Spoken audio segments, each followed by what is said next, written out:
নমস্কার বন্ধুরা, দোলন kitchen with ভিলফুটে আপনাদের আবারও অনেক অনেক স্বাগত জানাই। আজ আমি আপনাদের বড়ি দিয়ে ছোট মাছের একটি ঝাল দেওয়ার তরকারি বানিয়ে দেখাবো। চলুন তবে রেসিপিটা শুরু করা যাক।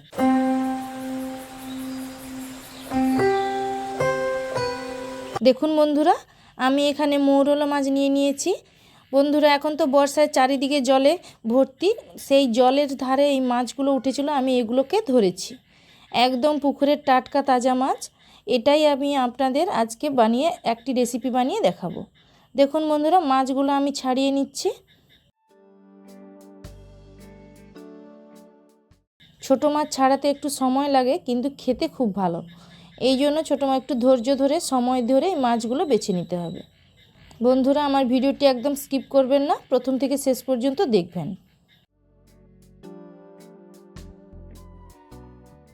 দেখুন বন্ধুরা, মাছগুলো তো আমার ছাড়ানো হয়ে গিয়েছে।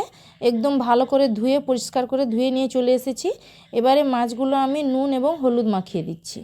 মাছটা রান্নার জন্য আমি একটা আলু সরু সরু করে কেটে নিয়েছি এবং কিছু সর্ষে বেটে নিয়েছি একটা টমেটো, কাঁচা লঙ্কা চেরা এবং পেঁয়াজ কুচি, কিছুটা বড়িও নিয়ে নিয়েছি। প্রথমে উনুন জেলে কড়া বসিয়ে দিয়েছি। কড়াতে আমি প্রথম বড়িগুলো ভেজে নেব।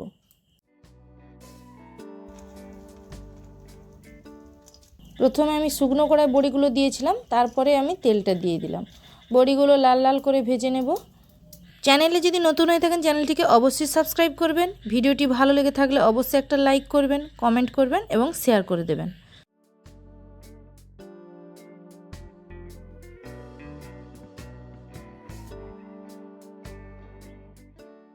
দেখুন বন্ধুরা, বড়িগুলো আমি সুন্দর লাল লাল করে ভেজে নিয়েছি।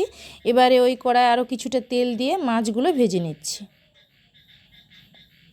মাছগুলো যে কতটা টাটকা সেটা আপনারা দেখেই নিশ্চয়ই বুঝতে পারছেন। বন্ধুরা, এই ছোটো মাছে কিন্তু প্রচুর ক্যালসিয়াম থাকে। বড় মাছ খাওয়ার সাথে সাথে এই ছোটো মাছটা খাওয়াও খুবই দরকার।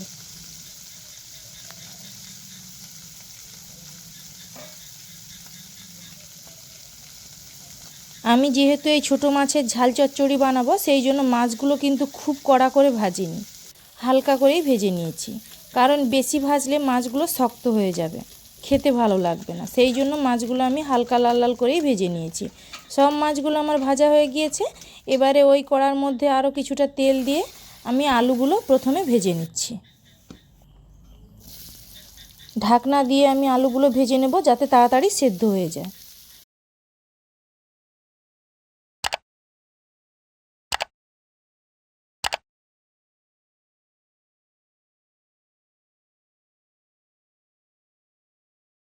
দিয়ে দিচ্ছি অল্প পরিমাণে নুন। আলুগুলো তো আমার একটু হালকা লাল লাল হয়ে ভাজা হয়ে গেছে, সেই জন্য পরিমাণ মতো নুন দিয়ে এবারে আমি পেঁয়াজ কুচি, লঙ্কা কুচি সব কিছু দিয়ে দিচ্ছি।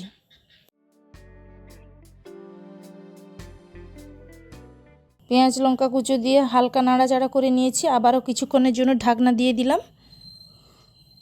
দেখুন বন্ধুরা, ঢাকনা দিয়ে দিয়ে ভাজার জন্য আলুগুলো আমার সুন্দর সেদ্ধ হয়ে গিয়েছে। এই রকম সেদ্ধ হয়ে গেলে কিন্তু তরকারি রান্না করতে খুব বেশি সময় লাগে না। কারণ আলুটা যদি এখানেই কিছুটা সেদ্ধ হয়ে যায়, তখন অল্প পরিমাণ জল দিলেই তরকারিটা খুব তাড়াতাড়ি হয়ে যায়। এবারে আমি টমেটো কুচিটা দিয়ে কিছুটা হলুদ গুঁড়ো এবং শুকনো লঙ্কার গুঁড়ো দিয়ে দিলাম। যেহেতু আমি ঝাল চচ্চড়ি বানাচ্ছি, সেই জন্য একটু ঝাল ঝাল লাগাটা খুবই দরকার। সেই জন্য কাঁচা লঙ্কা তো আমি দিয়েছিলাম, কিন্তু আরও কিছুটা শুকনো লঙ্কার গুঁড়োও দিয়ে দিলাম। এবারে ভেজে রাখা মাছগুলোও দিয়ে দিলাম। সব কিছু একসাথে ভালো করে নাড়াচাড়া করে নেব। বন্ধুরা, আপনারা তো ছোটো মাছের রেসিপি নিশ্চয়ই বাড়িতে বানান, কিন্তু এই রকম মাছের রেসিপিটা একবার বানিয়ে দেখবেন, রেসিপিটা কত সুন্দর হয়। এবারে আমি বেটে রাখা সর্ষেটাও দিয়ে দিলাম।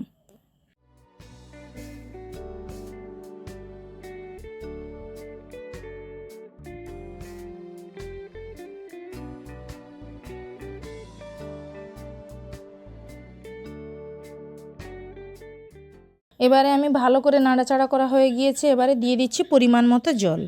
যেহেতু আলুটা আমার একদম সেদ্ধ হয়ে গিয়েছে, সেই জন্য খুব বেশি জল দিলাম না।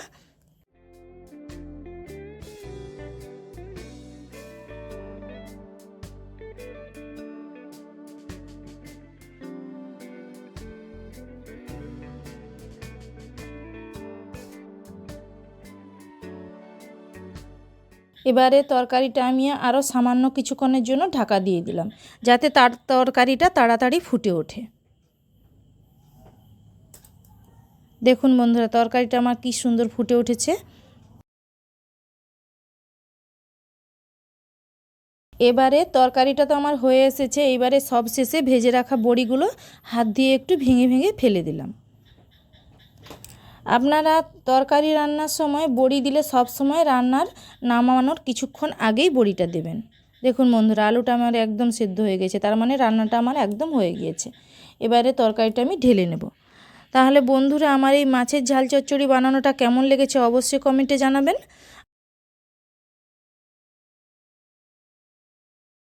ভিডিওটি ভালো লেগে থাকলে অবশ্যই একটা লাইক করবেন, কমেন্ট করবেন, শেয়ার করবেন।